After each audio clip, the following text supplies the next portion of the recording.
ঢাকার কেরানীগঞ্জে যে বাংলাদেশের ঢাকার যে কেন্দ্রীয় কারাগারটি আছে সেখানে ভিআইপি জোনে হামলার ঘটনা ঘটেছে। দর্শক যারা এই মুহূর্তে আমার সঙ্গে যুক্ত হয়েছেন তাদেরকে শুভেচ্ছা জানাচ্ছি। খুবই একটি খারাপ খবর, সেটি হচ্ছে যে গতকাল ঢাকার কেরানীগঞ্জে যে বাংলাদেশের ঢাকার যে কেন্দ্রীয় কারাগারটি আছে সেখানে ভিআইপি জোনে হামলার ঘটনা ঘটেছে। সাধারণ কয়েদিদের নামে একদল মানুষ সেখানে ঢুকে ভিআইপি জোনের যে ফটক গেট সেটি ভাঙার চেষ্টা করেছে। অনেক সময় ধরে তারা ধাক্কাধাক্কি করেছে, তারা বিভিন্নভাবে হামলার চেষ্টা করেছে, ভিতরে ঢোকার চেষ্টা করেছে।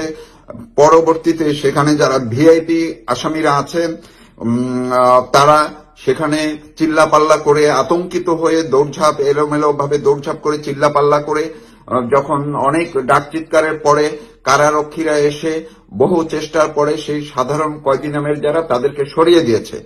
এখন এই ঘটনার পরে রাতে পরিস্থিতি নিয়ন্ত্রণে নিয়েছে। পরিস্থিতি নিয়ন্ত্রণে নিলেও এই যে খবর বাইরে আসার পরে যারা সেখানে আছেন ভিআইপিরা, আপনারা সবাই জানেন যে তারা কারা আছেন। সেখানে বাংলাদেশ সরকারের সাবেক আওয়ামী লীগ সরকারের সময়ের বেশ কয়েকজন খুবই সিনিয়র পর্যায়ের মন্ত্রী, এমপি, নেতারা আছেন। সেখানে পুলিশের সাবেক বেশ কয়েকজন কর্মকর্তারা, একাধিক আইজিপি আছেন, সেনাবাহিনীর শীর্ষ পর্যায়ের একজন কর্মকর্তা আছেন, অনেক ব্যবসায়ী নেতারা আছেন। অর্থাৎ বাংলাদেশের বলা যায় গত সরকারের সময়ের শীর্ষ পর্যায়ের বহু লোকজন এবং বাংলাদেশের রাজনীতির ইতিহাস ঐতিহ্যের সঙ্গে যুক্ত অনেক সিনিয়র আওয়ামী লীগ নেতারা সেখানে আছেন। তো সেই অবস্থায় তাদের স্বজনরা গতকাল রাত্রে থেকে প্রচন্ড রকম আতঙ্কিত, তারা ভীত সন্ত্রস্ত। তাদের যে চিন্তা, তাদের যে উদ্বেগ সেটি হচ্ছে যে আবারও কি একটি জেল হত্যার পরিকল্পনা করা হয়েছে।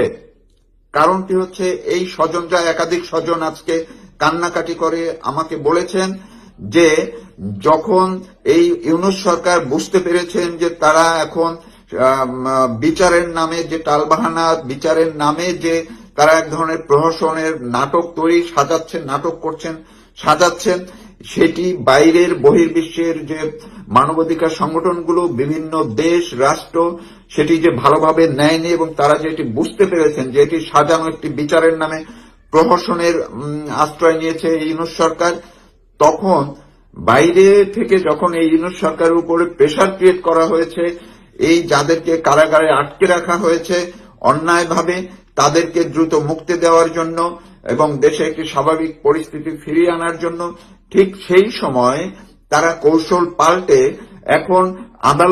এখন কারাগারের মধ্যেও এই মবের মতো একটি পরিবেশ সৃষ্টি করে ভিআইপি জোনে হামলা চালিয়ে গেট ভাঙার চেষ্টা করে তাদেরকে সেখানে হত্যা করার পরিকল্পনা করা হয়েছে, যার মাধ্যমে দেখাবে যে এটি তারা জানতো না, এটি কারাগারের ভিতরে যারা আছে বিক্ষুব্ধ কয়েদিরা তারা ক্ষুব্ধ হয়ে এদেরকে হত্যা করেছে।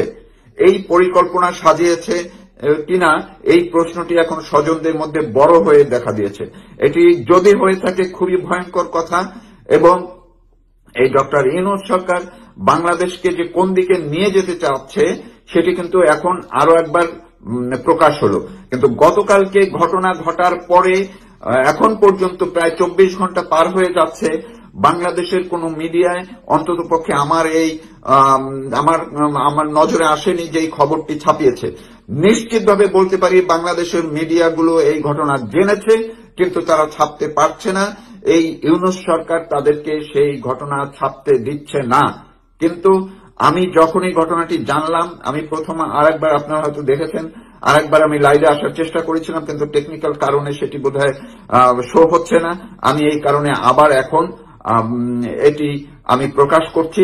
আপনারা এখন জেনে নিন, বুঝে নিন যে দেশ কোথায় যাচ্ছে এবং ডক্টর ইউনূস এখন বিচারের নামে প্রহসনের জায়গাটিতেও থাকতে পারছে না। তারা ইতিমধ্যেই বলেছে যে তারা আন্তর্জাতিক আদালতেও যাবে না। কারণ হচ্ছে ওই আন্তর্জাতিক পর্যায় থেকে যখন চাপ খেয়েছে, যখন আন্তর্জাতিক পর্যায়ে এই প্রহসনের বিষয়টি ধরে ফেলেছে, তখন বাইরে যাবে না। এখন তারা মনে করেছে যদি কোনোভাবে তারা ছাড়া পেয়ে যায় তাইলে তো এদের রক্ষা নেই, সেই ভয়ে এখন জেলের মধ্যে বসে আরেকটি জেল হত্যার মতো ঘটনা ঘটানোর পরিকল্পনা করা হচ্ছে বলেই আপাত দৃষ্টিতে মনে হয়েছে। সবাইকে ধন্যবাদ।